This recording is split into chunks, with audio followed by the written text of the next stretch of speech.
Hello and welcome to another episode of the Cardiff Central podcast. I'm Harley in the hot seat and joined by a full crew this time, Dan and Carwyn. How you doing, gents?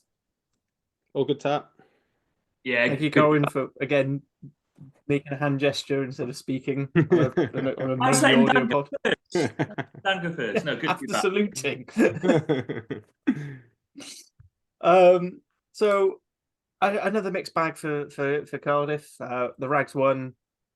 We somehow continue our weird losing streak at home to the Turks, probably because half of them live next door. Jez, how do you feel about the game on Saturday?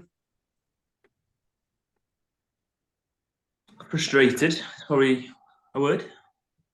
Don't know if Dan's got a better word, but that's probably the first word that comes to mind.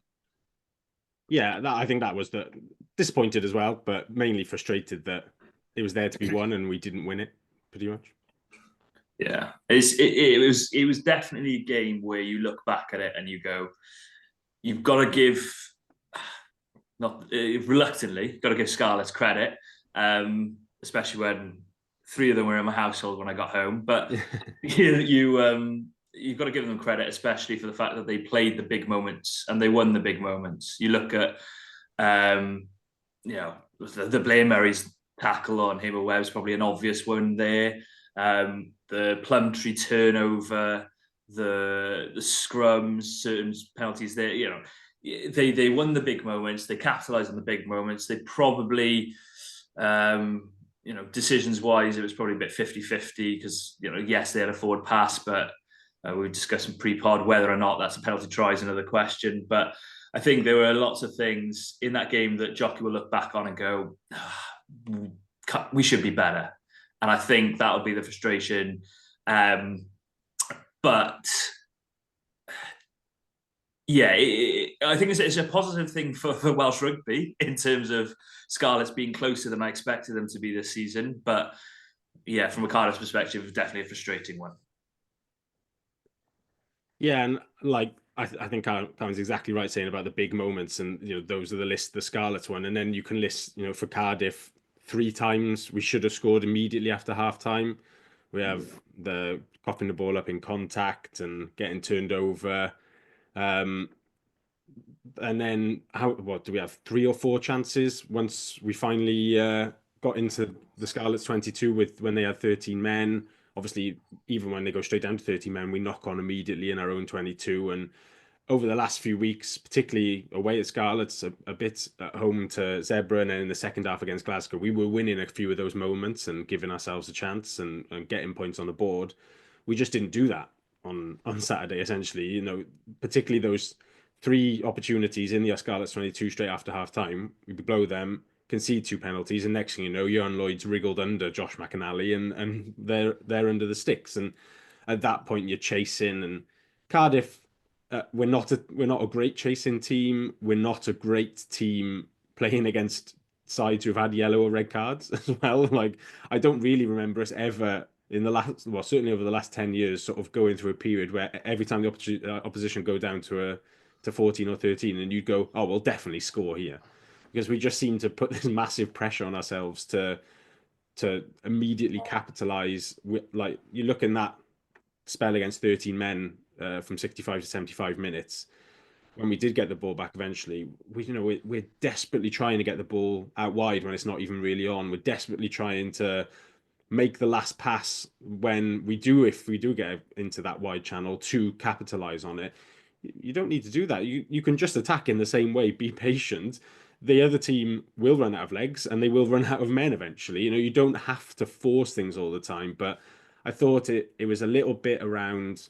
I thought we looked a little bit leggy in the second half, where we've had a lot of lads who played a lot of minutes, and obviously a couple of the older guys as well. We had to leave them on, really. A couple of injuries dictated the way we were making our subs.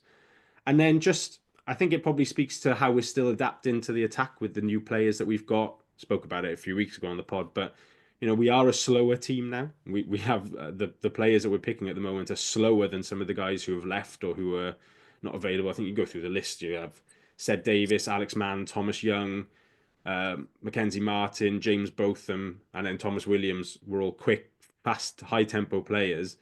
And the guys who've come in are not bad players, but Josh McAnally, Dan Thomas, James Botham, Ali Davis, they're just not as quick. Naturally, they're not quick people as those guys who are missing are. So we're adapting to attacking, still playing this expansive style of play whilst not being as quick as we were. So yeah, disappointing, but there was quite a strong reaction at full time on social media. I thought a lot of people sort of getting stuck into the performance and to individuals and coaches.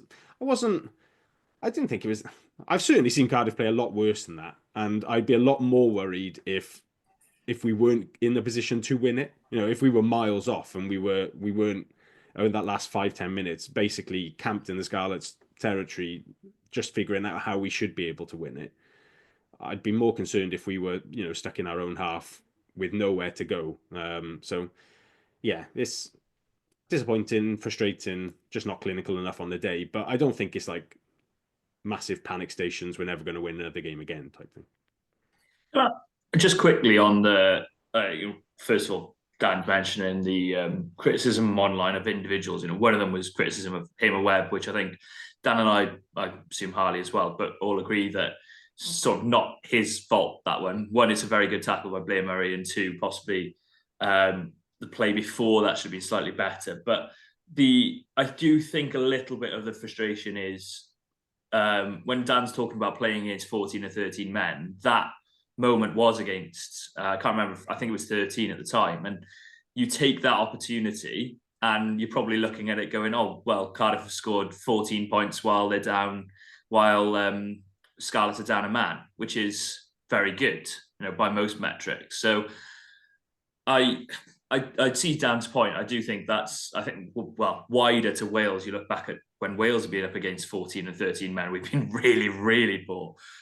Even actually, if you can take that for men's and women's teams, you're looking back to Wales women against Australia last year. But I think it's one of those where I saying at the start that it's down to big moments is often, you talk about it as a cliche, but I really think in this case it's not. I think this case was that one is Ben Thomas, brilliant player, done brilliantly to make the break, but needs to fix the player a little bit better or give it earlier to Hamer Webb and wait for the pass back. Yes, it's still a brilliant tackle by Blair Murray. I'm not taking away from that. But there's other little moments that the lack of the shoulder from Ed Byrne in that ruck, that's a guy who's probably not been on the pitch that long, really. And he started, I forgot. He has been on the pitch quite a long time and perhaps is getting tired. But also it's that, he's come from a lens of the system that don't make that mistakes. Those are the sort of mistakes that you do not make in your own half. You put your ruck you put your shoulder into the ruck and make sure you stay attached. I just feel like that was a side that had fallen into the traps possibly of last season of finding ways to not win a game. Whereas this year it's been a lot more positive, being, the Glasgow result apart, definitely being in games, definitely being competitive, mostly, mostly being in the game to win it. Yeah, a couple of things. So, the problem with the way, and I discussed this on Rap, if you look at how Cardiff were playing their attack, it was getting it to the wing as wide as possible. So Scarlets, when they were down a man, when it was Lousy or, when it was both Rodgers and McLeod, they were getting it to wide. So all the Scarlets had to do was hard drift, and they covered it, basically. There was not really anything for them to defend, really. And, really maybe it should have been a few more punches up the middle. As you said, Dan, just getting them to run out of things. I mean, ironically, the second Harry Millard try is actually that, but that actually comes off that was basically a 12-point try for Harry for Cardiff, because, Harry Millard saves, does that try saving tackle, we get the turnover on Plumtree, and then they piggyback some penalties, and then, we have a quick play and we go through. But even then, it was really hard work getting to that point, because there were we had quite a few chances to make that. Where basically we had the penalty, we cock up somewhere, we get it back, we get another penalty, and so on.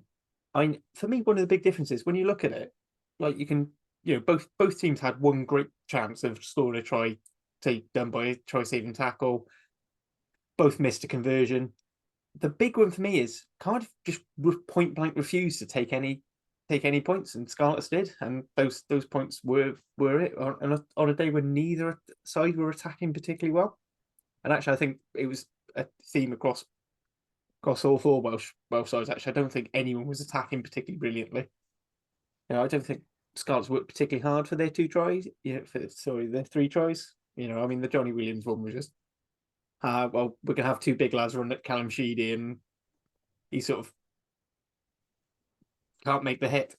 Yeah, it's a bit. I mean, just to bring up Harry Millard again, if you could give a player of the match award for one half of rugby, he deserved it, because that first half was absolutely fantastic from him. I think pretty much everything he did was great. Yeah, he just nailed on player of the match first half, wasn't he? That's you listening to it on comms, that's exactly what they were saying. That tackle on Plumtree, he does come out of nowhere. I assume, I haven't listened to the Scarlets pod, but I assume if they're probably saying a similar thing that I was saying earlier about the Hamer Webb non-tries, that possibly Plumtree should do slightly better. But it is a brilliant tackle from him. The line, the one that I'm really impressed with was the line off the Dan Thomas offload. I thought that was brilliant. That was, and don't shoot me for saying it, but Ashton-esque. It reminded me of sort of prime Ashton 2011, sniffing around for tries, timing your run perfectly, and then finishing it off with aplomb. And I thought that was perfect. And then, he has a run in for the second one, but what a half of rugby. And there's other points where I will feel vindicated on this pod, but perhaps a little bit of humble pie. I've questioned whether centre or wing's his right position, but he seems to be absolutely nailing it at wing at the moment. And fair play to him, and fair play to Jockey for sticking with it. Well, Dan, you're the other end of that coin. You're the other side of that coin. You argue that he's more a winger than a centre. So what do you make of Harry's performance? I've never doubted his attacking ability at either position, really. But I think same for Grady at times as well.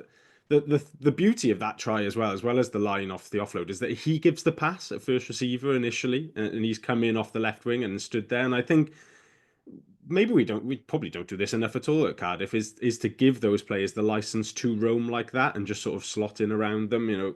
Grady does it at times, but not always. That's the first time I've seen Millard do it. I'd like to see Winnett do it a lot more as well, and just sort of appear wherever they fancy. And if you put the forward structure in, which Cardiff generally have quite a good structure of forwards in attack, particularly when we'll get a few guys back like Young and Mann and stuff, who give us a bit of pace out wide where we can stretch the opposition a bit. I think I'd like to see those guys really, because really taking the game by the scruff of the neck. And Sheedy and Thomas, or De Beer and Thomas at 10 and 12, more than capable of slotting in a bit wider, and will be quite happy to do that as well. That they seem to, whether either 10, Thomas can dovetail quite nicely with them. Lilo has got more than enough experience to sort of slot in wherever, really, outside centre, and do a pretty good job. So yeah, I'd really like to see us being more fluid again with our back three, because when we do get wide, we tend not actually to break down the wide channels much with our wingers. We rarely sort of keep a defence narrow, spin it wide, and score from midfield. We do that a bit more in the red zone. So if we're going to score, if we're going to make a line break, it's going to be through midfield when we're sort of 30 to 40 yards out. So you might not get your danger men and your pace guys running at some more tired legs, or trying to pop up for an offload, rather than sticking out to the wing, and you end up looking a bit Adam Radwan at Newcastle-esque, where you never actually get the ball. It's an interesting one, because I almost feel the fluidity that Ben Thomas offers you at 12 slightly hampers it, in sense of you've already got your 2 playmakers, your 2 first receiver options to some extent. And then someone like Cam, who is really good at stepping in at first receiver, or perhaps doesn't feel as comfortable doing it because he knows that, or perhaps knows he's got a slightly different role because of the fact that you have Benny and you've got a De Beer or a Callum, I think certainly with De Beer, there's more license for different players to pop in, just because De Beer's got that extra possibly yard of pace just to get on the outside in that 13 channel a bit more. We saw it a lot of last season actually, of him popping out around the centres. I think that's the interesting thing with that. I think the big one is it's it's a big question for Wales and for Cardiff, is how do you get the best out of Grady? Because there were times where he was brilliant. The bowling ball, I think that's been captioned today, of him running through Tom Rogers, was brilliant. That's where you want to see him on that outside arc. The same move pretty much that he helped set up that Mackenzie Martin try against Glasgow. But that happened twice against Scarlets, and bearing in mind Scarlets were down to 13 men, as we pointed out. How do you get the best out of the best athlete on the field? At times it sounds as simple as just giving the ball, but Cardiff clearly aren't quite nailing it at the moment, similar to how Wales aren't quite nailing it. And that's not just a team thing or a tactics thing. That's a Grady thing as well. He needs to learn to find that ball in the best positions for himself to create the most chaos. If it was, you look back at when Shane Williams was the best player in the world, he was picking up the ball at first receiver to score against Ireland. He was picking up the ball on the back of pods to, well, pre-pods. They weren't really pods back then, were they? But he was picking up the ball at different positions in order to impact the game. And I think that's what Grady needs to learn to do, because running at dead straight against Eddie James and Johnny Williams wasn't going to work. So where can you impact it? Well, I didn't see him run once through Blair Murray. And if I was to look at a mismatch on the field, I would think, okay, yeah, Blair Murray made a brilliant cover tackle, but I would have thought that would be one. I would have thought Johan Lloyd up against Grady would have been a mismatch. I would have thought, Tom Rogers in that instance obviously was, but these are the sort of players that he needs to find a way of targeting, but also those, if he can find a way of getting around the outside of those front five forwards, that's another way as well. I've caught Harley mid-cough there with my end of my point. Sorry, Harley.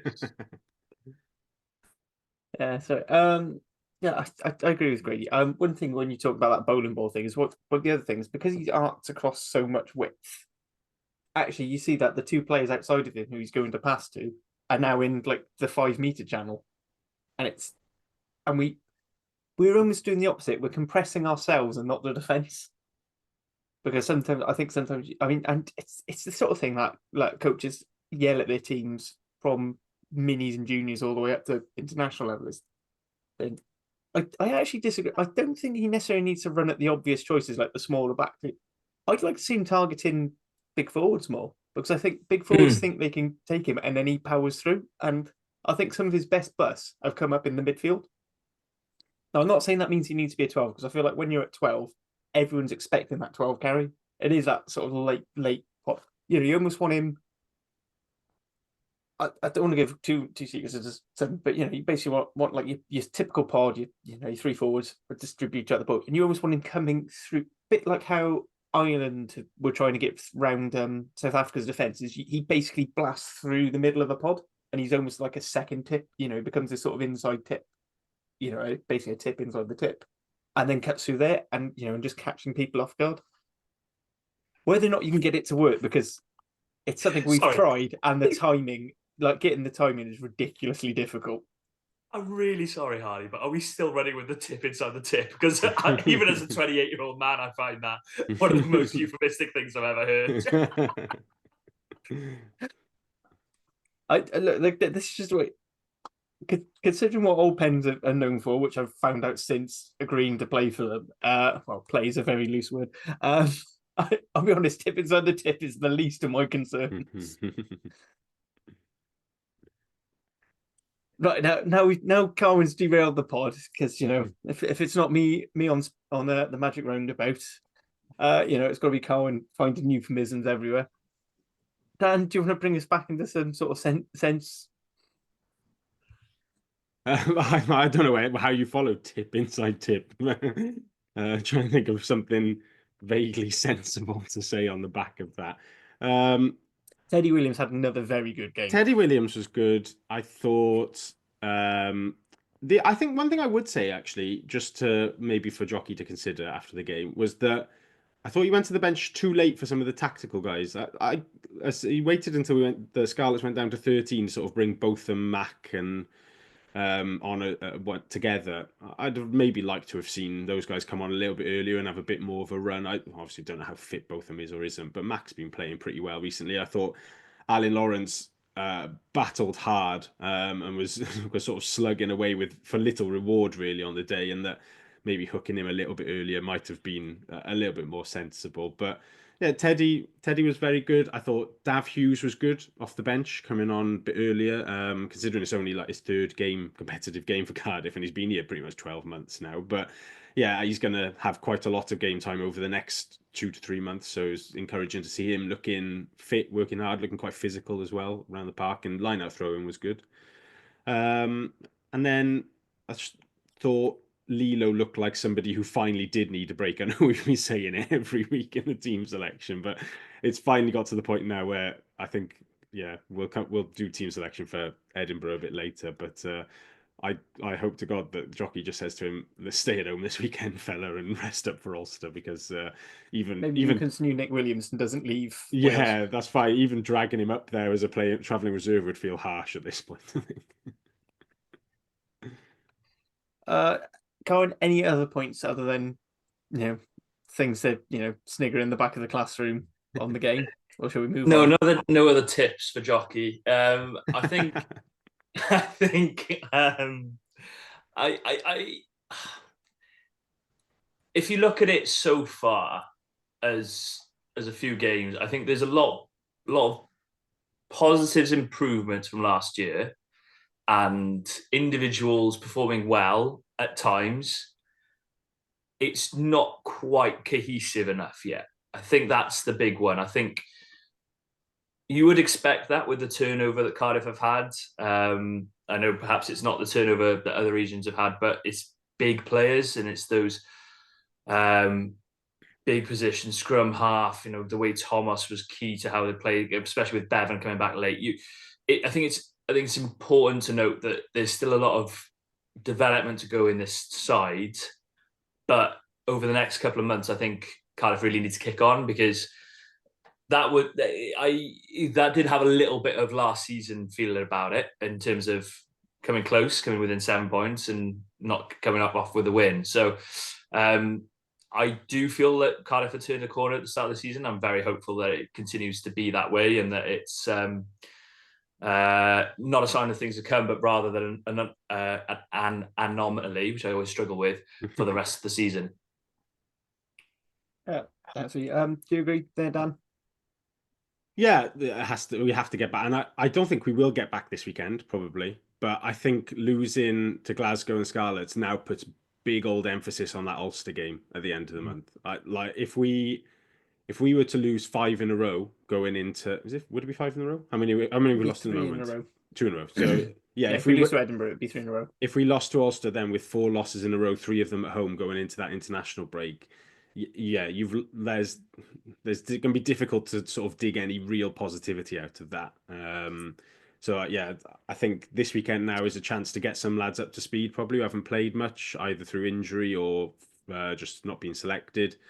Give Jockey some headaches going into that Ulster game, and then yeah, it's Ulster not in a bit of a tough spot at the moment, sort of where they are off the field, and I think we have to be circling that one in big old permanent ink, saying we really need a win there to go into the international break. Yeah, I mean, when we're looking at the start of the season, talking about the fixtures, I mean, to get into the playoffs is not actually have to be. Basically, win your home games and your return fixture, your away fixture, a couple of your away derbies. And we've lost 2 games at home now, so that's 2 extra wins we've got to find on the road. All right, yes, we beat Scots away, but the positive is, if you look at the equivalent fixtures last year, we're still 7 points up on where we lost last year. The problem was we were about 12 points off the chasing pack to get into the playoffs, never mind being in the playoffs. And I don't think, even this game against Edinburgh is, there's pressure to get something on it.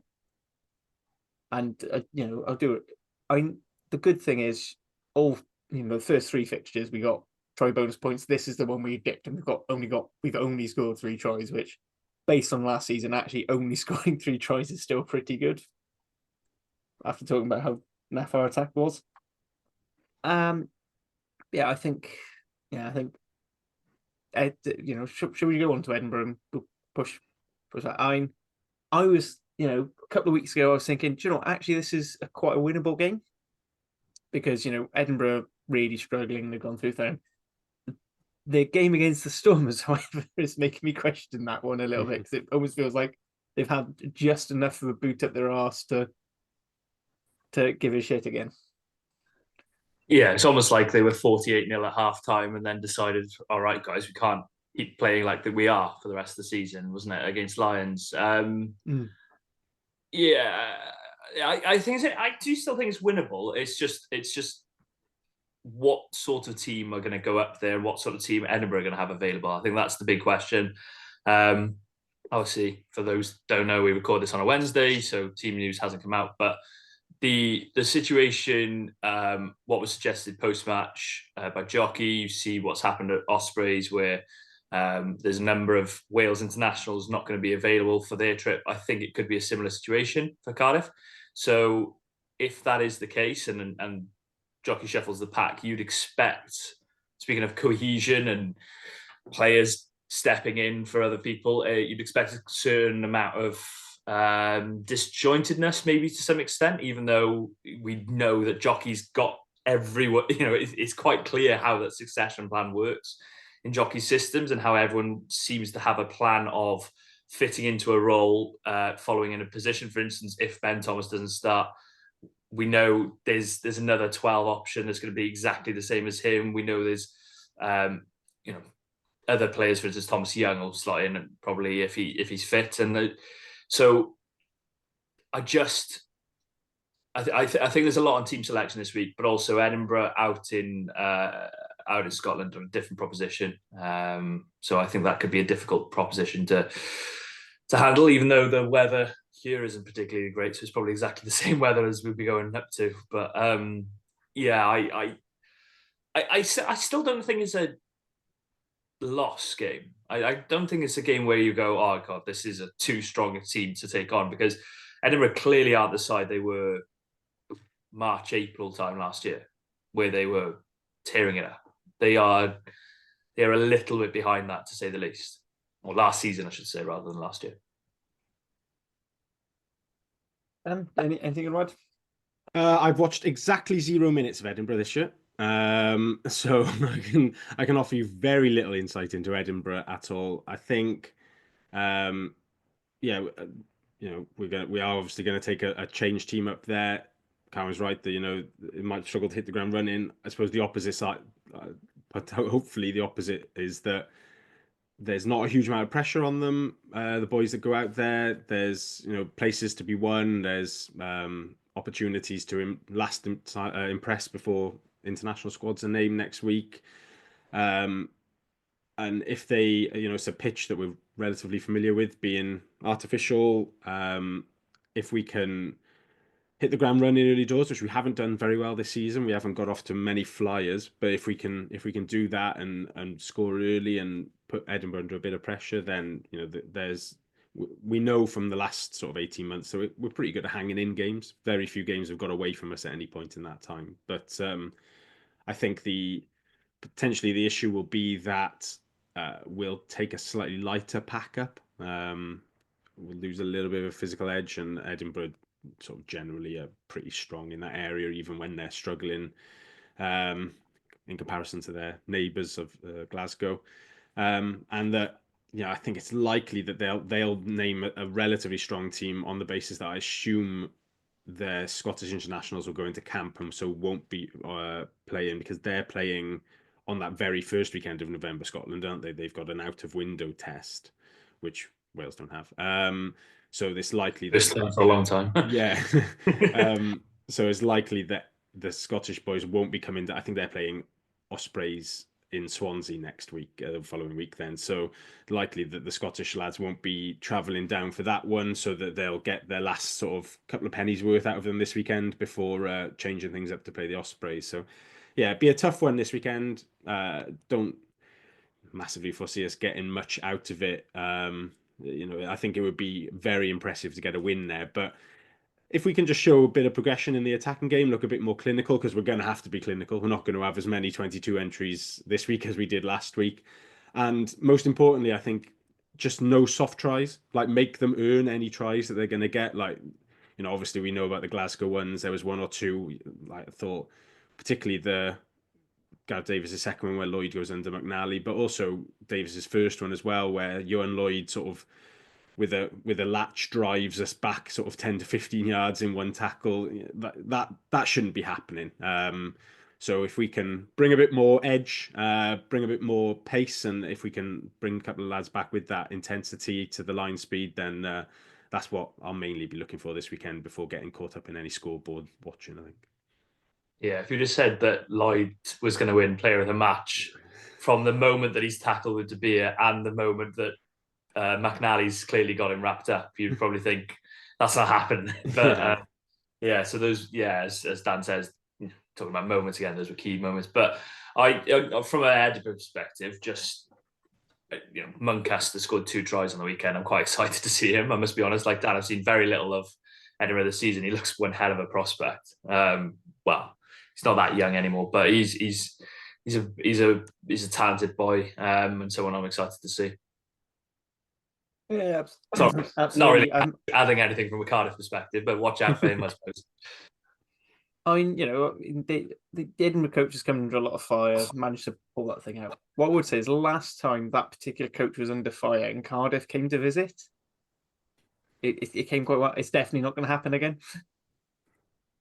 And I imagine this coach has a point. Will want to have a point to prove against us. I mean, even last year at who is it? I forgot. The problem is I forgot his name. It's the former Sharks coach who got sacked the day after when we beat them 35-0. Oh, Sean Everett. Sean Everett, that's the one. Yeah, that's the one. Yeah, I imagine he's got a point to prove. Oh, is he the one that we? Is he the one that we nilled out there? Is that who he is? Oh, okay. Yeah, and then got sacked like the next day. Harley, you've convinced me. We're winning. That's fine. Yeah, I imagine history is not repeating itself there. I think it's a bit more wary. One thing I do want to point out is they've been once again, Jamie Ritchie's been excellent over the ball. I mean, as he is anyway, and I think Cardiff has been very soft at the rucks. We've given away quite a few soft turnovers, particularly when against teams at dual open side. So that's something we're going to have to be a little bit more on point with. And so that's that. Shall we go into team selection? This will be the who's left standing team selection. Yeah. Do you have a hat for me to throw names up in the air? Yeah, I was going to say, what's the best way to do this? Do you want to just go one down all the way down to 23 with these, or shall we just pick people we think, pick the sort of nailed on people who are probably going to play because there's no one else? We can go 1 to 23. Yeah. Okay.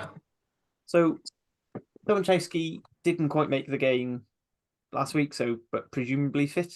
Does he come back in, or do you give Ed Byrne or Danny Southworth the start?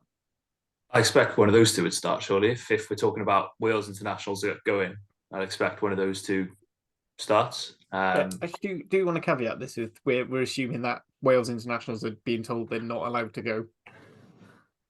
I don't know if because Dom has missed 2 weekends now, he's exempt from, because he didn't play round 1 either, did he? If he's exempt from that, and actually it'll probably be in the interest of Mr. Gatland and co for him to play this weekend. I think if Dom is available, he does start this weekend. Yeah, it's sort of the logic I was thinking. I have a feeling that they probably maybe could have pushed him last weekend, but they've chosen not to in order to play him this weekend, potentially. So good. And listen, you don't want to have too much, basically, it's too much of a just throw the kids out. Or throw the kids in the home guard out. I think either way, I'd keep Southworth in the 23. I thought he actually was very good off the bench. Yeah, I think he's stays involved, and I think he's somebody who actually, with a little bit of game time, like regular game time and a bit of investment, could actually be quite a good player there. And then, yeah, I'd probably, I think I'd probably, if Doma wasn't available, I'd start Burn again, but I'd be inclined to make the sub earlier, and bring Southworth on earlier this week if it was Burn. But if it was Doma, then you'd sort of see how he was going, really. Yeah. Do you strongly want to overrule that one, Cohen, or are you quite Oh, happy I've been with outvoted. It's go with fine. the It's, flow on that? my Right, main Hooker, my main who's reason fit? behind my main reason behind the Doma shout at Lou said is if we are seeing a couple of Wales internationals not playing, I'm looking at the rest of the team and thinking, well, you can't rest many of the others. So if you were to rest some Wales internationals, I feel Doma would possibly be, I don't want to say one of the easier ones to rest because it sounds a bit disparaging, but just because of the options available. We actually have people who could come in if he was rested. So we have the Yes. space in the squad. Yeah, that's fair. Whereas when you go to Hooker, immediately it looks like a Wales international is going to play because Dutch is out, and I'm not sure on Daniel. So you'd expect Lloyd comes back in, who was continuously being referred to as, according to certain commentators and other people, was playing on the weekend as well. But Oh, really? yes. No comment on who and who had to correct them. But like you'd expect, I think, I'd expect Lloyd possibly could come back in and feature there. By the sounds of it, wasn't the most serious of injuries at the time, but he could have just been downplaying it. So I'd expect him. He was on the pitch before the game on Saturday doing line out throwing drills with Bubba, and I wouldn't say he was fully there as a travelling reserve. He didn't do any of the sort of running that the travelling reserves do after, and he didn't do any of the tackle pad work that some of the guys do for the starters. But he was in full kit with bib on, going through line out drills as if there had been a hooker go down in warm up, it was him who was coming in. So I think, but I wonder if then they might try and protect him by. Well, I think actually I would make the opposite argument and go the positive way in that I think Hughes deserves a start after his performance last week, and Hughes, I think you can give Hughes 60 minutes there and see how well he goes, and then bring Lloyd on, and it's hope fingers crossed Hughes survives his hour, and that Lloyd then only has to do 20 minutes or so. I thought you go the old Die Young thing of starting the player who's coming back from injury, and then which means then you give the big gut, you've got someone on the bench who, if needed, could play closer to 80 minutes. Yeah, it depends how injured Lloyd is, I guess. This hip bang is an awkward one, isn't it? And if he's going to get like an injection or something, then how well that's going to work. This was when I was talking to Rap, and I was saying I don't know who if Lloyd isn't fit, and depending on how serious Evan Daniels' issue is, I'm not entirely sure who we'd call up, or would we rely on someone like Kieran Azarati to cover Hooker? Or would we have to get Sloan in?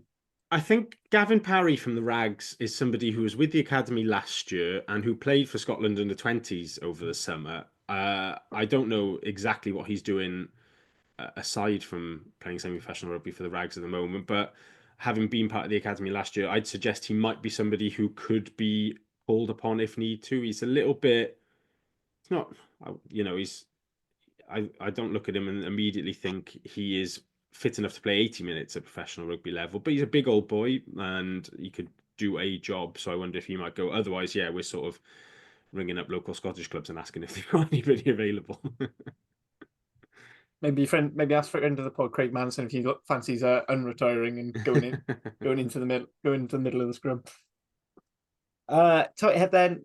I think if we are resting internationals, maybe it's time to give Azarati a rest and we start Litterick. With Will Davis King on the bench. No, that's ticks all round. I quite like the idea of Craig going in scrum, although I think he would be hooking the opposite direction.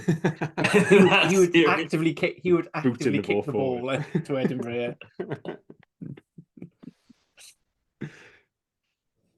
Be more right, second. This is a difficult one. Now, this is the really difficult one now. Second row. Now, logic dictates we sign McNally McNally to basically be that player who's there week in, week out. But he's also played a lot of minutes. I still don't know if Seb's back, and I'm not entirely sure why Thornton wasn't played, or if it was just because they wanted to have both him and Martin on the bench and hoping Donald could cover. Going back to my Instagram snooping skills, the club put out a reel of training on Tuesday, and there is a line-out drill where it looks to me that Thornton is fit, is involved in it. Seb is there in kit in a bib, but is sort of standing where the 9 would be. So I don't know whether that means he's just watching that drill or whether he's not involved at all, but you can't be far off. From a brief chat I had with him pre-Glasgow game, he looked.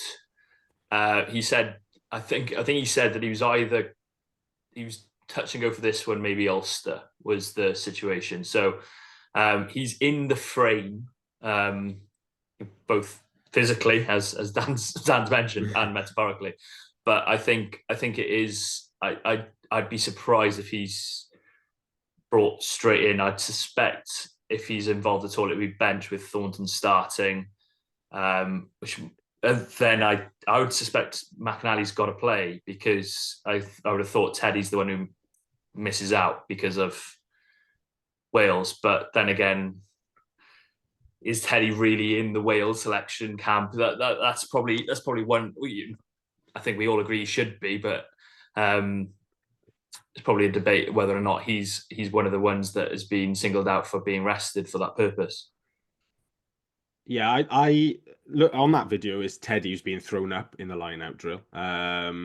So, and he's quite heavily involved in some of the attacking phase play that they've shown in it as well. My feeling is that Teddy will be involved, and there's no sign of McNally in any of the videos. So whether he's just being granted what you might call a Veterans Day off in the NFL, but I thought McNally looked like somebody who had slightly run out of fume a little bit towards the end. There was the side entry Moore penalty he gave away, which was thick. It just looked a bit tired to me. It just looked like somebody who was hooked in there and couldn't quite entangle himself and just got spun around by the Scarlets essentially. So I think it's Teddy, yes, and then question mark of Thornton or Donnell next to him. Thornton. Should have asked in that snooping. Did you happen to say who were the props? No, they all look the same. In? They all look the same from a distance. All lithe, fit, young. Yeah, that'll be it. Yeah. Yeah. So I think we're thinking Thornton and Teddy as a sort of safe bet on them. Yeah, I'm I'm going to bring up this point again, which is when your 6 is covering second row. The whole one of the big things with subs is you want them to have an impact, and you're not going to make an impact when you're moving from 6 into second row, because you're already fucking knackered from running around all day, and then you've suddenly now got to put extra effort into pushing. It's really hard. I think that may well be the second row, but it doesn't fill me with massive confidence up against a big Edinburgh pack. It has to be said, but up against a big Edinburgh pack with some very good line-out forwards. Yeah, you're hoping for dry weather and that you can win a lot of good line-out ball and play off the top quite quickly there. I think with that second row pair. That's why I'd like to see Thornton just do what Thornton does, cue a line-out ball and. Yeah, he's very good line out forward and get after the very good at it. Get after the other team's line out as well, because I feel like we're sort of half threatening to steal some ball, but just go for it.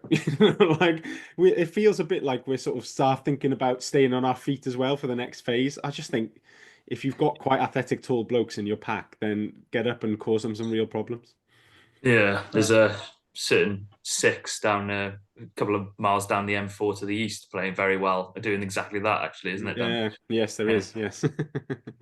With lots of names. Yes, maybe we discuss them a bit later on the pod, but moving on to our actual back row as opposed to the ones more of a more Gwent persuasion. Who are we going for? Because I think Al's been playing great at 8, but also I feel like there's only so many times you can carry him to brick walls for very little reward. You know, I Dan Thomas again's fancy played a lot. I fancy full change. Botham Young Mac is what I penciled in potentially for mine. Not a slight You're on any. losing a lot of lineup there, mind. You are. When we talk about that and a lot of weight. But Botham's good enough, I think, in the air to be a third choice behind Teddy and Thornton. But I just feel like the guys who started last week have gone through a lot of rugby, and like, it's not a slight on them at all. It's more of a pat on the back, if anything, to say hell of a shift across the first 4 rounds, lads. But we've got these guys ready. I think Mac needs to start potentially and put something on tape just to ensure his spot in the Wales squad. And he looks like somebody who is sort of like raging bull-esque coming off the bench, and I think he needs a good 60 minutes to expel some of that energy. And then I particularly like Young to come back in with that pace, with that regular breakdown threat. I think that'll be a real boost to our both sides of the ball, really, but particularly our attack. And then, you know, if it's Donald rather than Botham, and they use Botham off the bench, I don't mind that. I'm not fussed either way. And again, with our back row options, I'm happy to be overruled on any of them because we've got so many good players and they're all coming back fit. But that was the back row that I had penciled in on an all change, balls to the wall basis. I was just thinking of, you know, which players might necessarily have the most impact, and I do think Big Mac's having some decent impact off the bench, which is quite useful. You know, and then I suppose if you've got both of them in your starting back row or on the bench, you know, it doesn't, you know, you don't really need to worry about having an out-and-out 7. I know Botham's not the same sort of 7 as either Dan or Thomas, but he's a very, you know, he's a very good international level 7. So I'm quite happy to go with that. I think we said last week that, you know, it was, you know, if we stuck to the same one this first Scarlets, it'd be an all change, you know, basically the 3 we didn't get go in the next week. Garwin, any thoughts on that one? Yeah, no, I'm happy to agree with that. Although it does pay me to not select Alan. I said a couple of weeks ago that I think he's a fan favourite for the over 30s, and I count myself in that despite being a couple of years off it. But he's I think he's played very well so far at the start of the season. Yeah, absolutely. Halfbacks. Do we give Bevan another run out at 9? As I said, he's not really had that many minutes, or are we thinking send it? Mulder to beer. We're just going pure. We're just going to go for pure jouet and hope for the best. Or whatever the Afrikaans word for jouet is, anyway.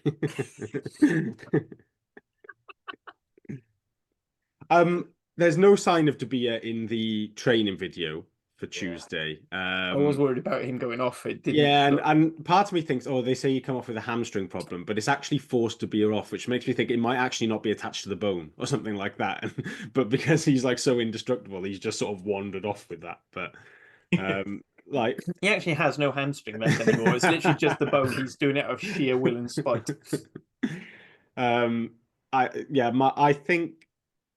I think my gut feeling is that De Beer probably isn't. If he goes, it's got to be something serious to force him off. He doesn't just go off, so that he probably won't be involved this weekend. But I'd have backed Mulder and De Beer if he was fit. I kind of want to just put Mulder in as well. Just say, do you know what? Right, what we're going to do is we're going to say no box kicks for 60 minutes. It doesn't matter who's on the bench, whether it's Davis or Bevan. Mulder, don't worry about kicking. Right, we've got plenty of other people who can kick. You just whip that ball out. Whip that ball out and do some sexy stuff. I definitely have Mulder in the 23. I think, what's the point in signing these lads if you're not going to sort of rotate them a little bit and give guys a chance? But so who would you rest out the other 2 then? I think Davis for me. Davis has played the most minutes so far, and I'd probably start Bevan and Mulder off the bench. But yeah, I was thinking of. I think that's all right, and then it's almost certainly Sheedy at 10 then, really, unless he does go Ben, but I think that would be a surprise if he went, or Jennings, but I think it would surprise if he dropped one of them straight into 10. I don't know. I'd love to see Ben 10. Don't see it happen. It's been a while since. No, I don't. I think it'll be Sheedy. So that's our halfbacks. So centre combo. Jennings is fit now. So that's one thing to say. And we were saying about resting Lilo. Would you rip up that centre combination entirely? Or would you say keep Ben Thomas so that we've got continuity in that back line somewhere? It depends if Ben is captured by the Team Wales rest in the PRA type stuff. Because I'm pretty sure he's played every minute of every game so far.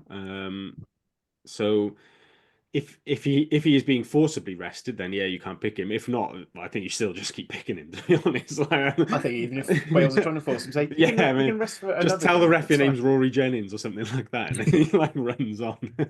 Oh, good old second team rules. So I don't know. Without knowing exactly what the rules are, it's difficult to say. But I just feel like if he's fit and available, you just have to keep picking him. Really, he's playing so well and is so integral. And Jennings has been signed as a backup ultimately, and I don't think he's a rotation option. I think he is literally a backup for when Ben isn't available. And then 13, I think it is Grady this weekend. I think because I'm not entirely so sure who else you'd pick really. I mean, maybe you move Millard in, but yeah. But the thing is, I think he's doing so well on the wing, and actually our back three's probably not. I mean, I'm not sure what's happened with you and Stevens, or if he was just being rested. He's still fit. He was out there before the game. The only real backline play that they show in my Instagram snooping clip, it appears to me to be Stevens and Hamer Webb on the wing, which. And then Grady at 30, it looks to me to be a 13 in it. So it's not beyond the realms of possibility that Millard doesn't play this weekend because he was holding his knee quite substantially after the tackle on Plumtree, which was already held together by quite a lot of tape. But I said he didn't last that long to the second half. Yeah. So before Webb came on. So I think that I don't think it's beyond the realms of possibility that it's Grady and then Stevens, Hamer, Webb win it as your sort of outside backs, which although much changed. So if we don't know what's happened with Beetham, where Beetham is at the moment, I think that's still quite a while off. There's no mention of him week to week, which isn't very positive. But that as an outside back four is pretty exciting. To be fair, those four together, like it's a bit of a risk where they haven't played much. Yeah, but that is maybe not like if you were picking our highest quality 23, you might have one or two others in there. But in terms of most exciting, you wouldn't go far wrong with those four as the option. Yeah, but the problem is we still haven't got a 12. Are we going to nail down Ben Thomas for now? Yeah, we're kidnapping him and taking him up. Fuck the WIU. Screw it.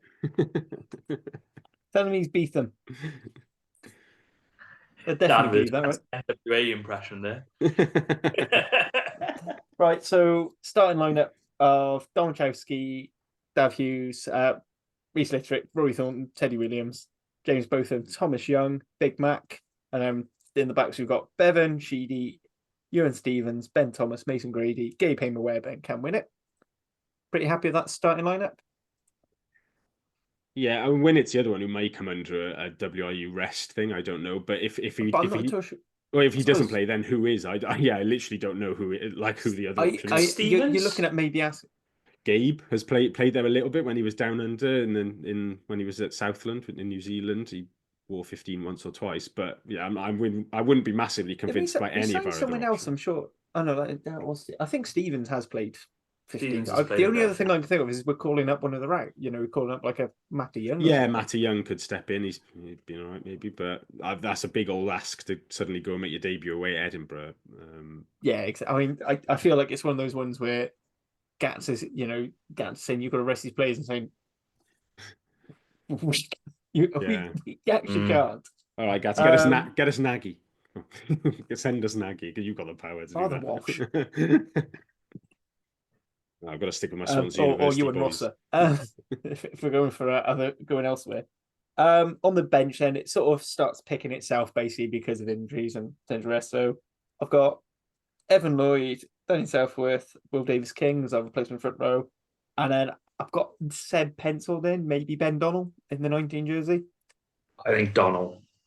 Yeah, it depends. It sort of depends on Seb's fitness, but I'd be more, if he's not 100%, I'd be more tempted to keep him back for next week and not risk him this weekend. And again, but with Donald, it's they are the sort of players. I know we're saying we want to have good rotation and not napping out players, but it is sort of the reason we sign players like him is basically to be there near enough all the time.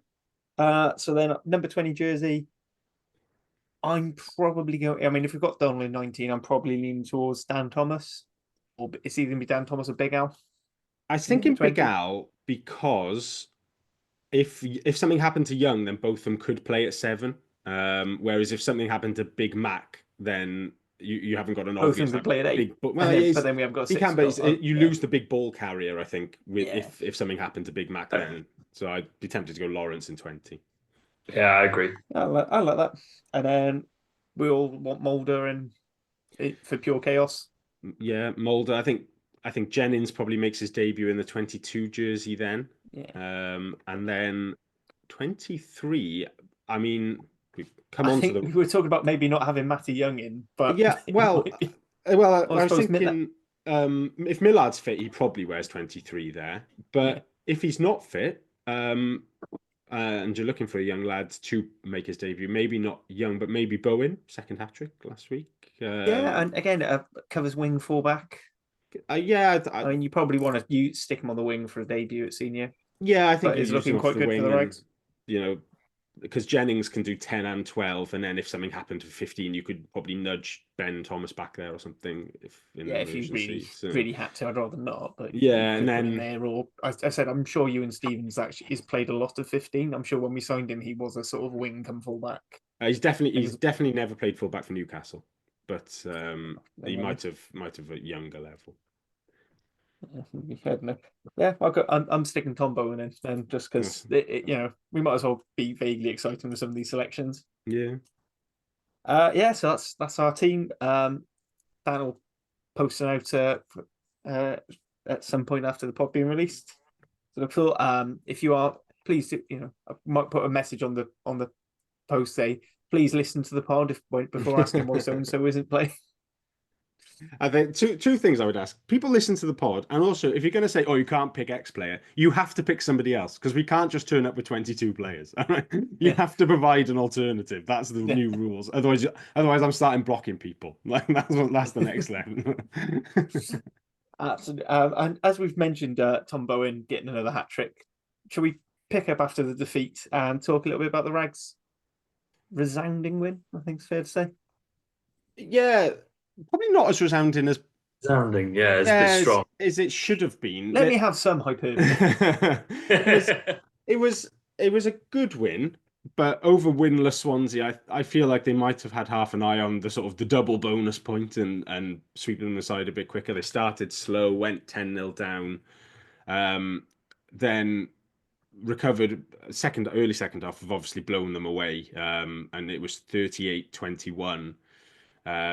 Going into the last few minutes, but then Swansea have scored in the last minute to make it 38-29 altogether. Still a good win. Lots to like. I mean, obviously we've only seen the highlights because it clashed with the first team game on Saturday, but some of the tries are really nice tries. I mean, there's one in the first half where Harry Wild puts a perfect kick pass in for Elijah Evans, and then Tom Bowen's on his shoulder. There's a really nice miss pass from Wild then for Bowen's second. Bowen creates Benji Williams' try with a really nice inside line popping up in midfield.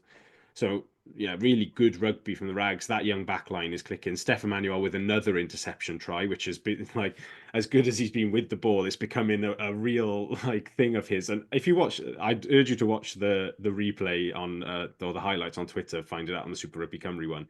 He comes from absolutely nowhere. It's really quite comical, actually, how he just there's a pod of Swansea forwards, and he spots it from miles away. If he misses it, there's a massive hole in the Cardiff defence. But he pops up as if the pass was meant for him, and he's straight under the post. So that's having done the same to Ebu Vale a couple of weeks ago. That's becoming a little trick of his. But yeah, Rags are getting a few lads back from injury where they were struggling a little bit when going away to Carmarthen. But are looking in a really good spot. 2 home games over the next 2 weeks now, Aberavon and Bridgend. Aberavon struggling a bit, and Bridgend, who are doing much better this season, to be fair. But Full of ex-Cardiff. Well, yes, it is a bit Cardiff Ponty old boys, but they have a bit of a hoodoo thing about coming to the Arms Park. I don't think they've won in their capital for a little while. So, yeah, if they can keep this run up and knit another 2 wins together on these 2 games before their own break across November, then they're looking in a seriously good spot, the Rags. And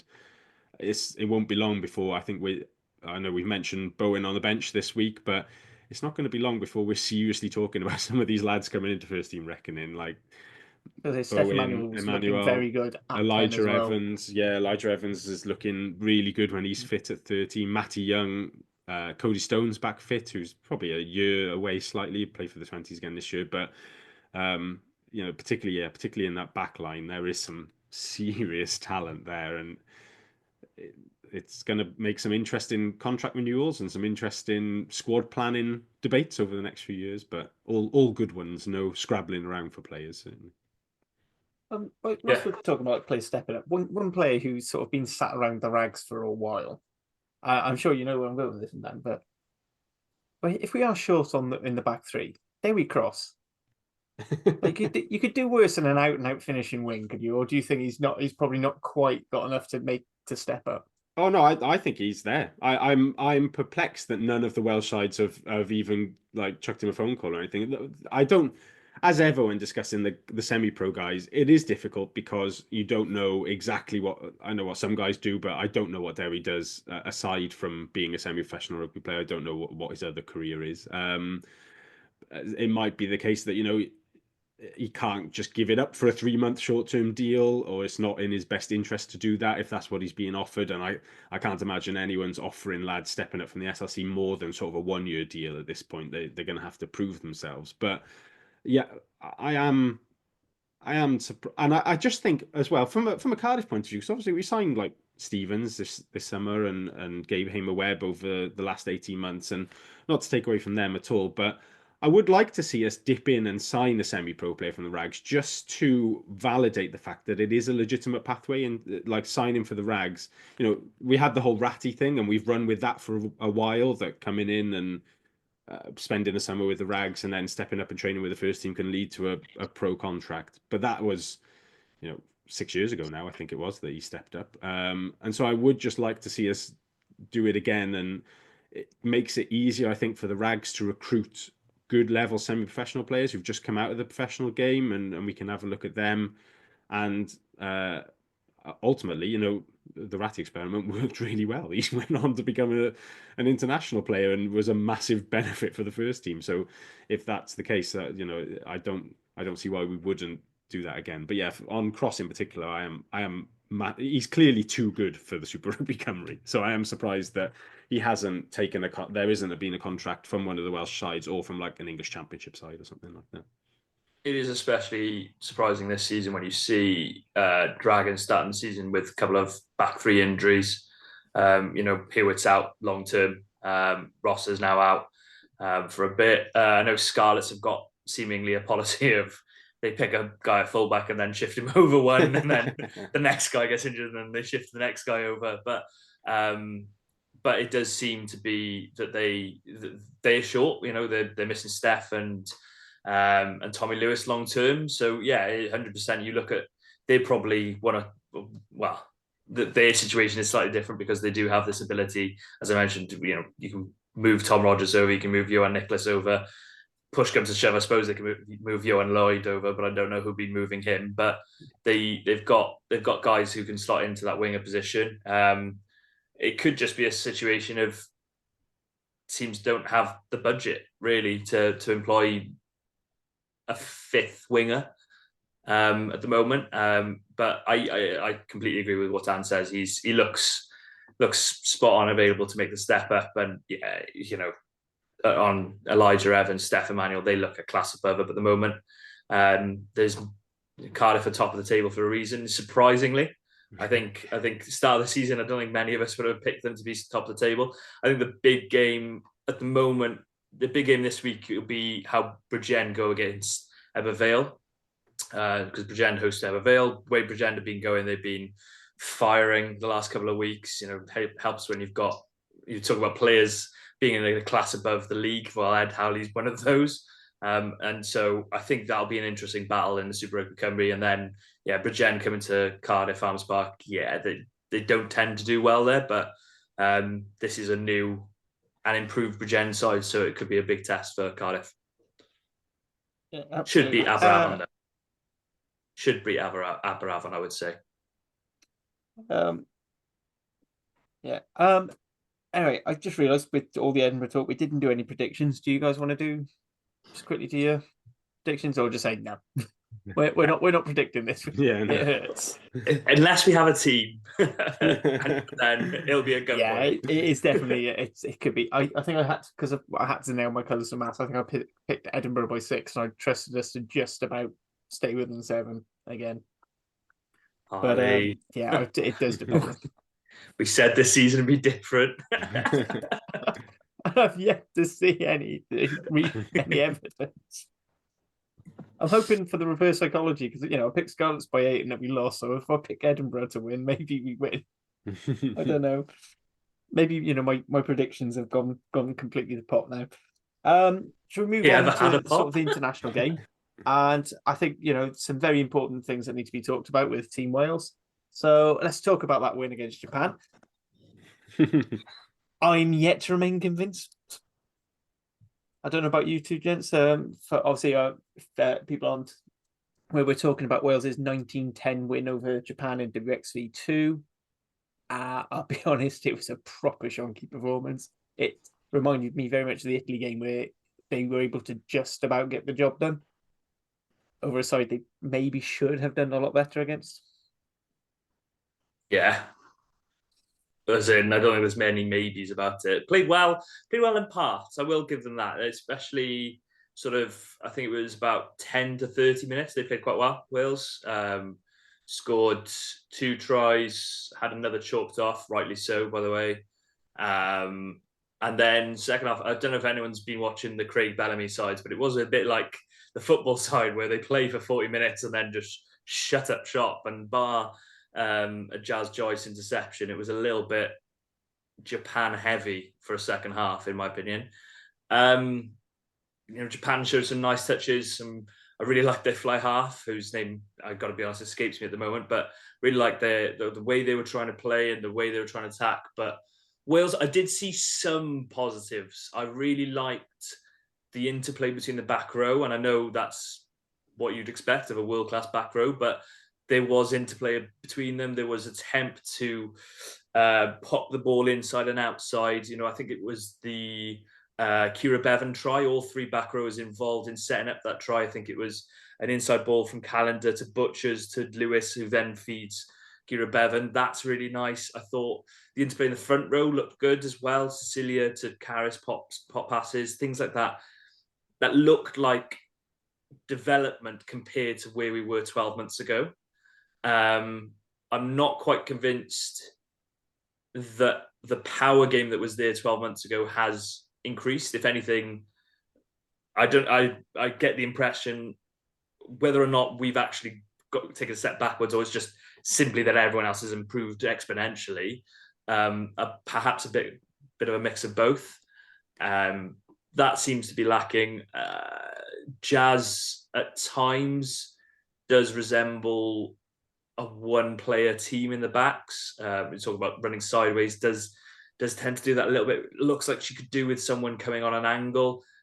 Have been impressed with Hannah Bluck. I will say that. I think for someone who's been, having to drop out of the 23 and then drop in last minute, I think she's been very impressive in that 12 jersey. I also didn't hate Kaylee Powell at 10. I know it's not ideal because she's perhaps doesn't have the kicking game that Shaky has, and it's a completely different skill set. It's just completely different skill set, but she does have capability and is a quality player.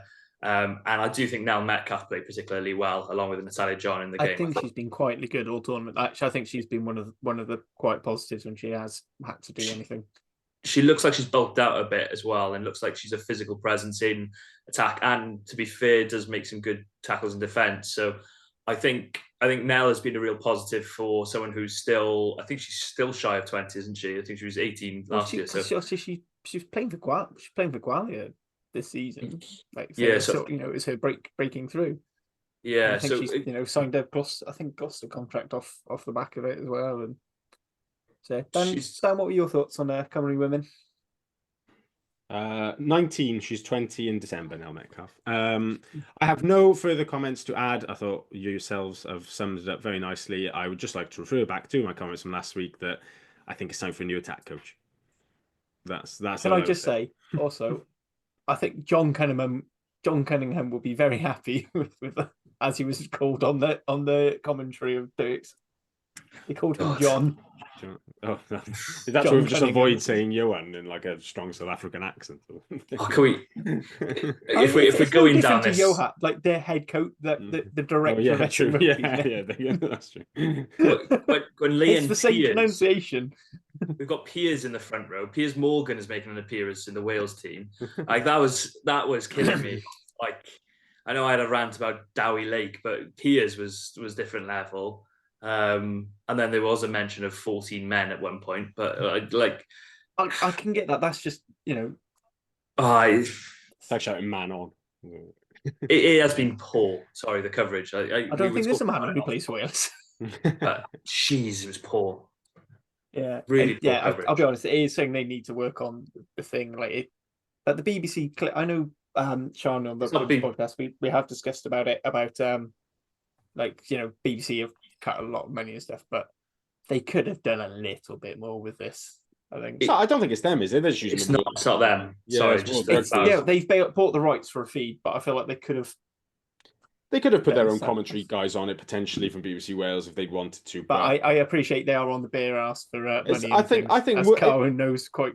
Yeah, I feel like Carwyn knows and is trying to keep tight-lipped. To save Carwyn from incriminating himself, the emphasis has to be on World Rugby to grow. Still at this point, it's their competition. It's them who've bollocksed it up by putting it in places where nobody's turning up for it, and it's them who have skimped on the media coverage of it a bit as well.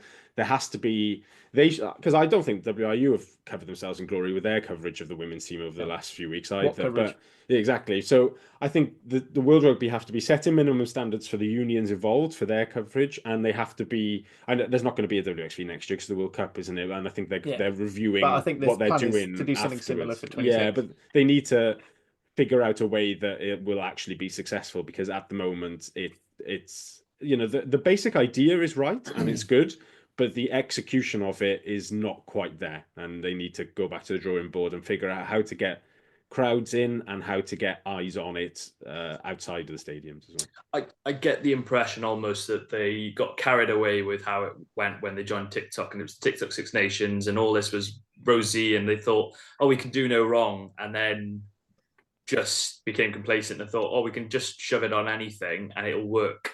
And that's not the case. I think they've almost thought, what's the saying, Moses to the mountain or something like that. Give them, but put it there and they will come. But I don't think that's the case. I think they've got to improve the quality of it, because there's a number of things about that.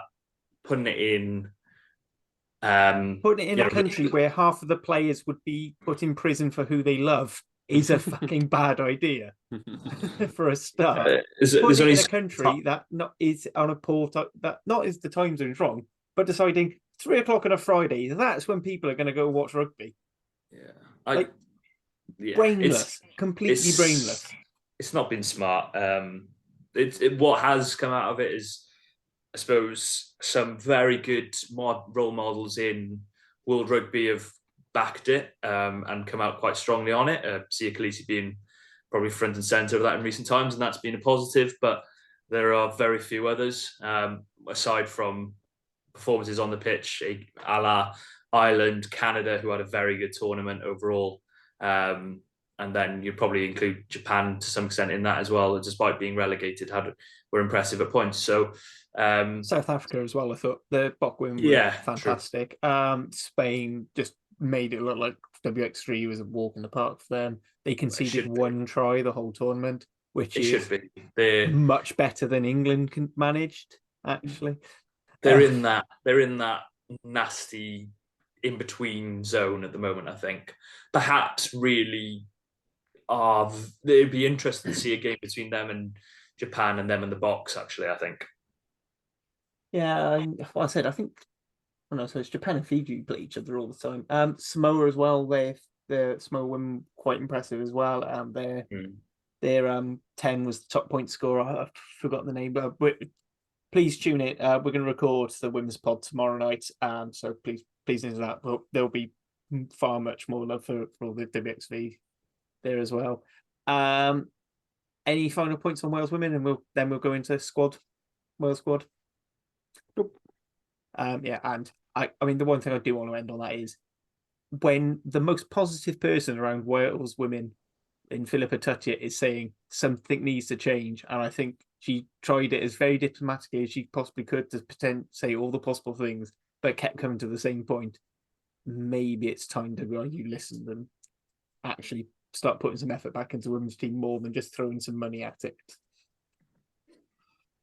And that's where I'm going to leave that. Now, I just want to go on to Wales squad. So I think we'll just focus on the Cardiff players we think are probably going to get. So we'll go nailed on. So we took players who we think are nailed on, likely, and then some exciting potentials. Mm-hmm. After that, so who do you guys think is a nailed on to be in that squad? Nailed on. Doma, I think, is almost particularly on the continued non-selection of Nikki Smith. I think Doma's definitely in. And Please don't start, Dan. I can't anymore. And then I think Azarati's almost certainly in there. So tight head's a bit of a weird one because I don't think anybody really knows what's happening with Thomas Francis. And Dylan Lewis isn't really playing for Harlequins, and obviously wasn't fancied at times last season. Griffin, I'm not sure what's happened with Griffin at Bath. He's only come off the bench round 1, and then he's just disappeared. So is he injured or just not being picked? I think the problem is you've got 2 international class tight heads ahead. So I think that's. He's saying actually no, because Thomas Dutoit would have only just come back. Yeah, he wouldn't have been there, would he? I don't think. Yeah. If fit, Griffin's got to be a selection based purely on his quality. Yeah, number, hasn't he? He desperately needs to find somewhere else. I mean, I'm not even necessarily saying Wales. Tight was I think Henry. I know we were saying we're going to focus mainly on Cardiff, but yeah, I'm actually, to be fair, Henry Thomas is scrummaging incredibly well, and if you're thinking we just need some to scrummage first. Yeah, tight is interesting. I've written down, what have I got? 7 names for tight head, and I'm not really convinced by any of them, I have to say. But you've got Francis, Lewis, Griffin, Azarati, Leon Brown. I think has to come back into the conversation now. He seems to be relatively fit again, and Gatland will pick him at whatever cost. I thought he looked quite good against the Ospreys in round 1. I haven't seen their game against the Lions on the weekend, so I can't comment on that. I thought he looked good then as well, and I believe I'm pretty sure he was playing in the Sharks game as well. No, he dropped out last minute. Dropped out the Sharks because he was ill. Yeah, and then you got Henry Thomas and Harry O'Connor at Scarlets. I think O'Connor's probably slightly down the list, but I think he's injured as well because I think is it the other? Been Thomas and Wainwright. What's the other O'Connor then? Sam. It's him. Sam's a loose head. Oh, is he? Yeah. Bollocks, now. There's no O'Connors left. They've all gone. There's an Irish immigrant. But there's six guys there, and I think Azarati is probably the only one who is fit and playing regularly out of all of them. I'd say Henry Thomas is as well, to be fair. I don't know if he's fit. I don't look at Henry Thomas and think he's fit. He is physically lasting significant chance of the game. And is he getting round going scrum to scrum? Is he? Yeah, that's what I think he's doing. He's lolloping. That's what I would describe Henry Thomas as he covers the pitch. But yeah, I think Thomas, maybe Thomas, Azarati and Brown as your 3 tight heads, and then if Griffin's fit, you'll probably pick 4 tight heads because Gatland loves a tight head, doesn't he? But and remember, I had this argument with this discussion with James because he was sort of picking a squad based on a similar size to thing. But when we're based at home, we do tend to go slightly larger, even if it is only 3 games. Yeah, so I could see a 4th option in some of these. Yeah, I think especially because Griffin, if available and fit, but even if he is selected, won't be available for that first week of camp because it'll just be the Welsh-based players. They won't be released until the second week that they join camp. So, so you won't miss any games. But that first week of training, I think they'll want to have probably 3 full front rows there for scrummage training purposes. But yeah, so I got Dominic Azza and a definite. I've got Ben Thomas, Evan Lloyd, I Grady, think, and probably. so my Evan Lloyd question was, Lake's obviously there, hooker, like that's a no question, no brainer. And then I think He's not fit. it's 2 for me from Elias, still there or thereabouts. Evan Lloyd. I really liked Brody Coughlin at the Dragons. This is another Yeah, I was going to say. him as well. On a similar logic, I figured maybe he goes 4 in some of these positions. Potentially, maybe he could not pick Elias. It's not beyond the realms of possibility that he drops Elias altogether. I personally, I think Evans ahead of Elias at the moment. Yeah, and like Coughlin, same as Lloyd when he was selected. They are obviously Gatland-esque hookers. Like Coughlin was 6'1" and 120 kg or whatever, like big old boy. He gets around as well. Yeah, he does 100%. He gets around, yeah. and his arrows have been pretty good as well. Yeah. Like his line-out work is So, is top. I say he's probably and Late Coughlin and Lloyd is a nice hooker. Probably should have got the call up.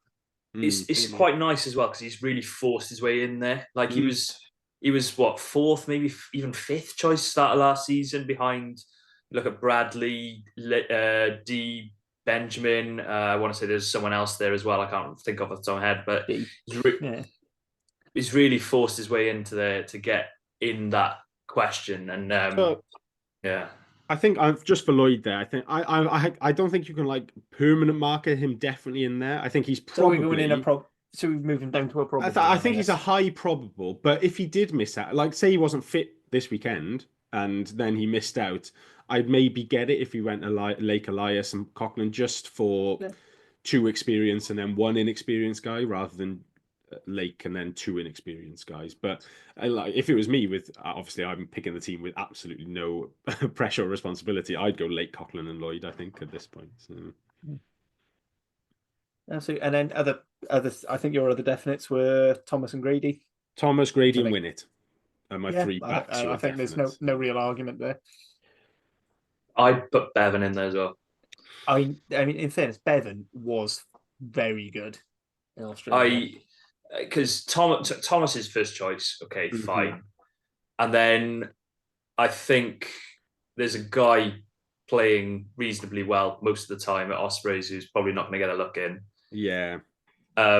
Whether Hardy gets a look in after coming off the bench. He's only played a bit off the bench and he didn't click immediately, let's put it that way, against Bulls. So Gareth is the big question. It's I think that's the only Gareth is the big question, whether he goes with Gareth again, but I don't think it's going to be Blacker. So I do think Bevan's ahead of Hardy and Ruben Morgan Williams at the moment. It's just I don't see there being 2 other scrum halves ahead of him, to be honest. That's probably what I mean. It was Ruben Morgan Williams who it's prevented me from putting Bevan as definite. I think for me he's in the same as Evan Lloyd, where he's like highly probable.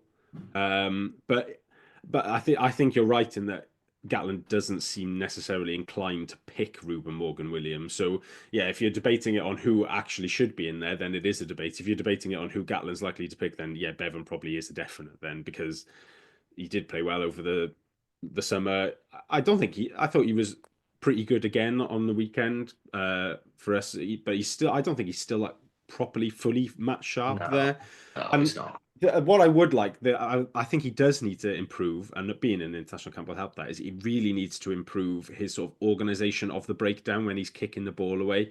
When Davis is going to kick the ball away, it's very clear, we're taking a phase, you 3 stand by there, I'm throwing the ball to you, set it up and I'll kick it away. And and it's like it's those who all right, you 2 are going, you 2 are going to make the caterpillar. So Bevan, who's involved. I'd just like to see him be a bit more authoritative, really. Like I think he is a good talker, and I think he knows what he wants to do. I think he just needs to be very clear in what he wants from his forwards to protect the ball at the breakdown, to protect him when box kicking it, and to organise themselves to set up that clearance. But yeah, like I thought his tempo and his pass was pretty good from the base, and he tried to mix things up a little bit as well. I mean, for me, the one thing which moves Bevan slightly higher, I think he is probably in the probables more than a definite, but is it, you know, and it's a thing Gatlin makes a big thing of, is a left-footed kicking option. Yeah. He loves his left, he loves to, or at least he loves to use that as an excuse, left-footed kicking option. Just to go on about it, certainly. You know, like if we're going with Gatlin, like, you know, that is something. Any other definites you want to chuck in, Colin? I think that's probably about right. Yeah, I was going to say, I wonder what Gatlin would have done with the whole England around football team around 2006, where they couldn't pick anyone with the left foot on the right wing, on the left wing. There's no one else I'd really love to be sat here saying Teddy Williams is a definite. I think he's close. I think he's a probable, especially with Dav Jenks and Fender injured. I think he's a highly probable, but there's somehow we seem to have a lot of strong candidates in the second row all of a sudden, all of a similar sort of level. I do think Ben Carter's playing very well as well at Dragons, and I think he's reveling in the captaincy role. But so that'll be a huge feather in his cap for Gatland, I think. But I think he's highly probable. I struggle to think of 5 second rows ahead of him, so I think Teddy Williams is probably the other one I'd put in that bracket. I think for second rows, I think Beard, Shunza, and Will Rowlands are definites.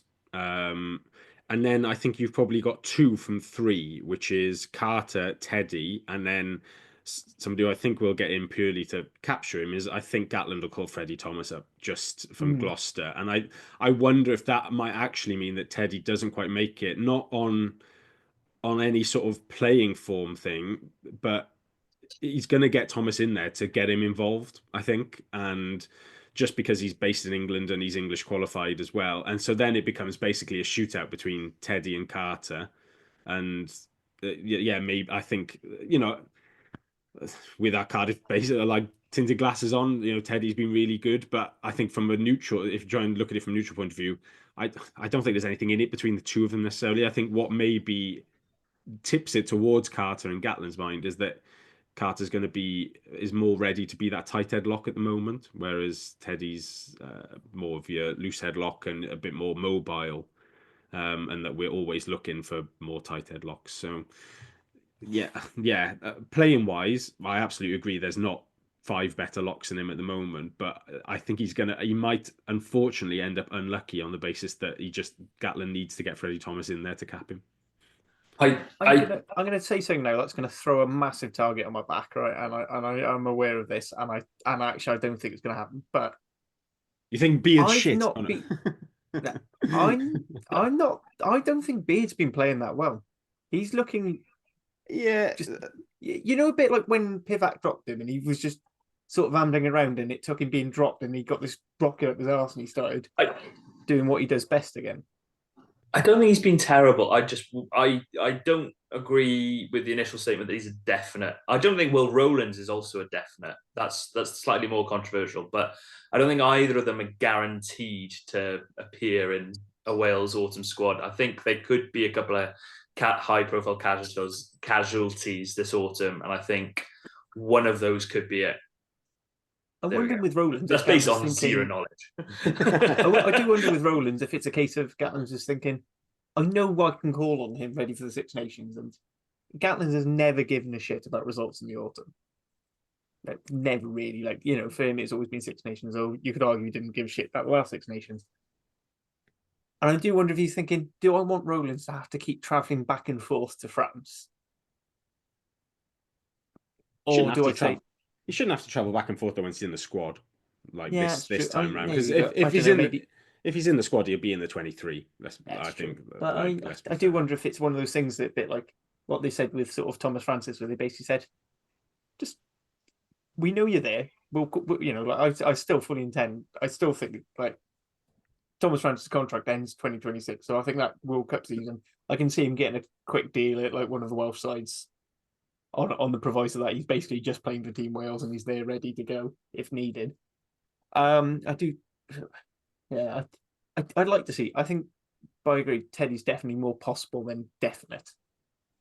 But yeah, I do agree. I think there's just something nagging me about. I just don't think, and also it would just add more fuel to the Ospreys fans' fire that Gatlin hates the Ospreys now. If they don't select Dan Beard, who's probably one of Gatlin's pet projects, really. All right. So I think we've definitely done our definites.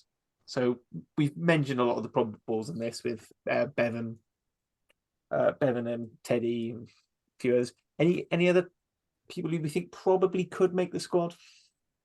I think you Are we have to saying go. that basically if for Cardiff players, they're definitely in or they're definitely out for a lot of them? I think you have to go into the back row is the only other Cardiff players I think we'll talk about 10 maybe a bit, but back row is brutally competitive. Possible heavy. It's I think I mentioned Dan Thomas in there just because he started the season well. I don't think he's actually an international reckoning yet, but I think it's just put his name in there for, as somebody to acknowledge he started the season quite well, but there were a number of better sevens than him. I think Martin obviously hasn't played much for us, but Gatland like him. Gatland will pick him. like Gatland will pick somebody who's 6'5" and that big and is sort of playing enough to just about justify it. Do I think, if I'm looking at the number 8 options at the moment, Aaron Wainwright, we don't know a huge amount about. I think he's I think they've basically said he's not going to be fit for the autumn. So no, other way around. Sorry.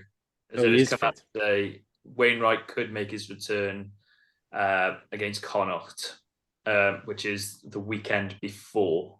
Right. So Wainwright's there, but other, out and out 8 Scarlets have been playing. Plumtree at 8. I don't think he's an international Plumtree's 8. I think he's probably close. I think he's the closest.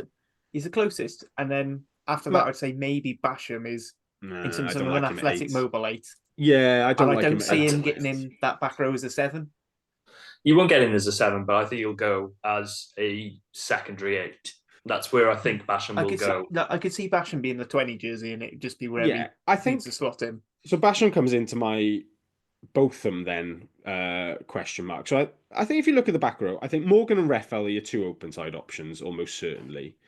I don't see anyone else bumping them at this point. And then I think Wainwright's obviously in if he's fit, because even if he hasn't played, he's just because it's Wainwright. Yeah, I think Big Mac's probably there so or thereabouts. Yeah, so then you've got quite a lot of players then who have played quite well. Shane Lewis-Hughes is. I think for me, Shane Lewis-Hughes would be my go-to 6 because he's exactly what Gatland's been trying to pick at 6. He wants a big horrible bastard to line out forward. I think Plumtree's definitely in. So you got Plumtree, Wainwright, Morgan, Reffell, and then you've got probably Martin as your backup 8, and then I think you maybe have one of Shane Lewis-Hughes, Botham, and Basham.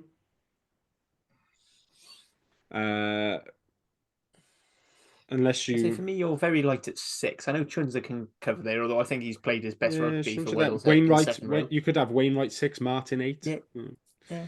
You could have dual open side of Morgan 6 and Reffell 7 as well. So I don't think that's off the cards. I think it should be, but I don't think it's off the cards because of the quality of those 2 players. Yeah, I think almost left in a situation where Wales is best. Going into the autumn with Faletau injured probably, and Wainwright mostly not match fit. Your best 2 back rowers are Jack Morgan and Tommy Reffell by a bit of a stretch. And then you're looking at who's your 6. I of the options available at the moment, I think Plumtree's probably the favourite to play there, but I'd probably go Chunza because I think, as I've mentioned, I think there's more strength and depth in the second row. I agree with you, Harley, though. I do think he's done his best work in the second row so far for Wales. But I struggle to see a 6. I do agree Shane Lewis has been playing well. I don't know about him making that step up again to that extent. He probably could do it. I think I struggle to think of another name that jumps out, though. I agree with what Dan said about both them versus Basham is quite an obvious, like, in the way that they don't play in a similar way. They're very similar players in that sense that they can play 6, 7, and 8, just in very different ways. I just think Basham has the edge at the moment because both of them's not played much, and to be fair, Basham did play well for the majority. But I think you've got to look at why Basham's been allowed to play well, and it does come down to Kelly and Shane Lewis-Hughes playing really well. Yeah, and, yeah, Keddy was superb on the weekend as well. And I said that's why I think, and I think Shane. There's just something about Shane Lewis-Hughes, the way, particularly the sort of like the extra venom he seems to have in everything, whether it's carrying, his breakdown threat. In fact, he's just quite happily squaring off the South Africans and laughing at them when they try to start. There's just something very Gatland about it. It's just, this is the player I think, I can see this is what I think Gatland wants in his 6. Like to me, Shane Lewis-Hughes has become the player he wanted Seb to be.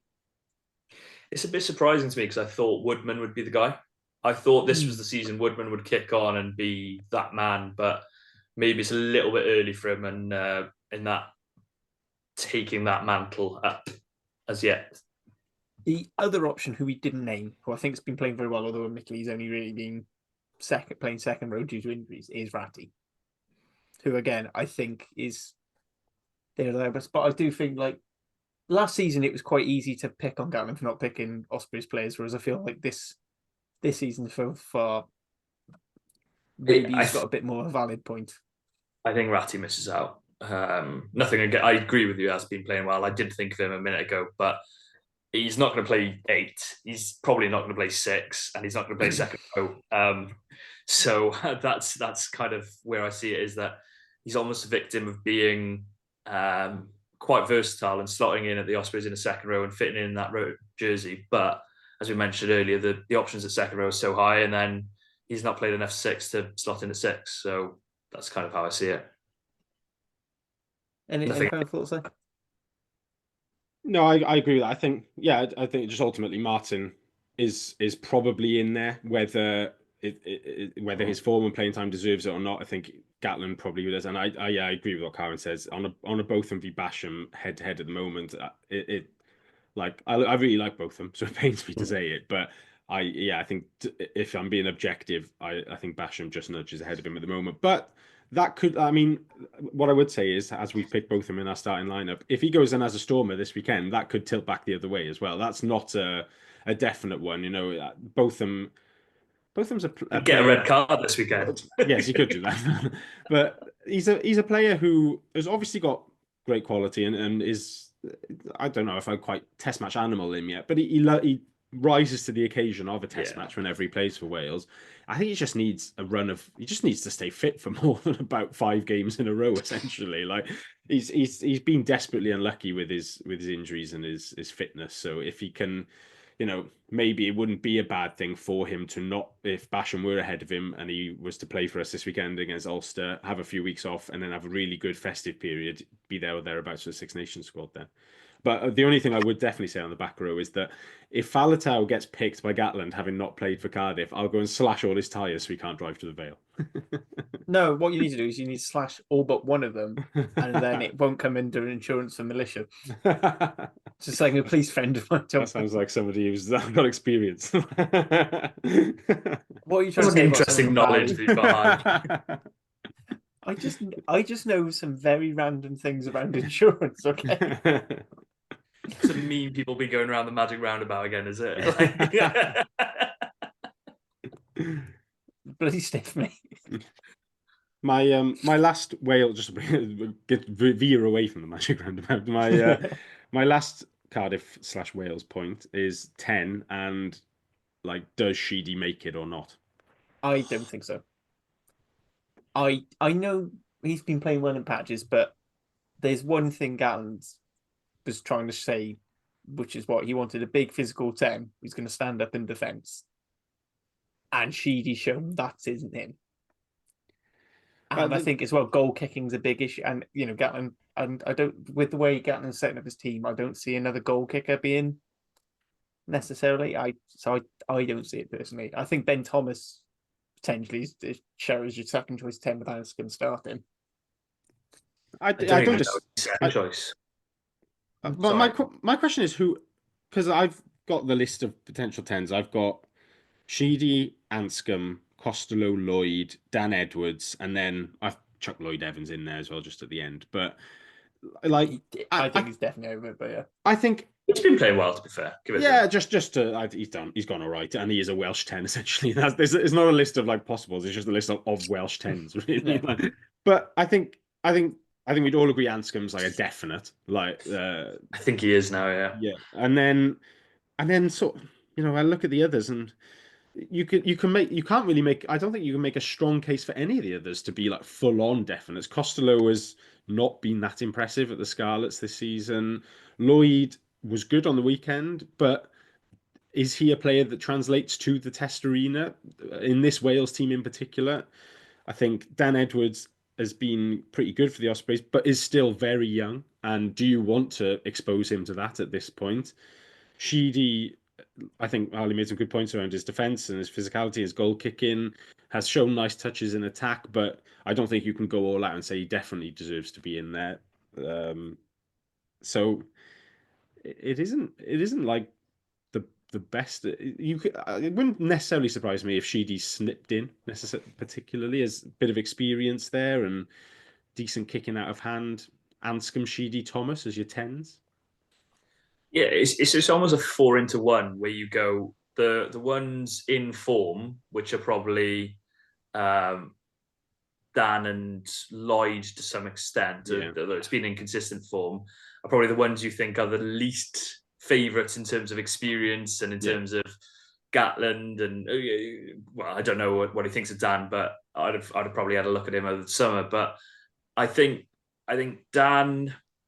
I think if it was me, I'd like to see Costello being given time away from the jersey. And I don't mean that I think he's a bad player. I mean, I really do feel sorry for the guy. I think he had a horrific year in terms of injuries, in terms of coming back into bad teams continuously. And it seemed like it just was like a mallet hitting him over the head in a Looney Tunes fashion. It was just ridiculous. But this year, I think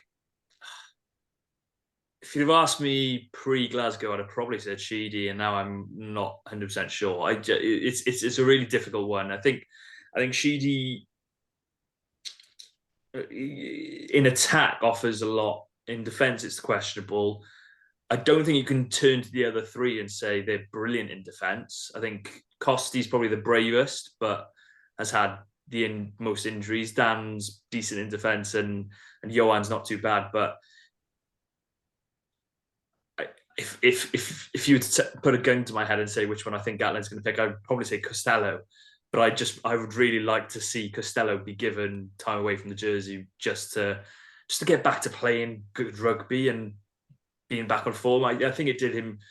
His reaction in the final whistle, getting the win over Cardiff, as much as I didn't like to see it from a Cardiff perspective, it was great to see him celebrate as if it felt like a vindication for him, like he'd come on, done his job, seen the game out, and done it what needed to be done.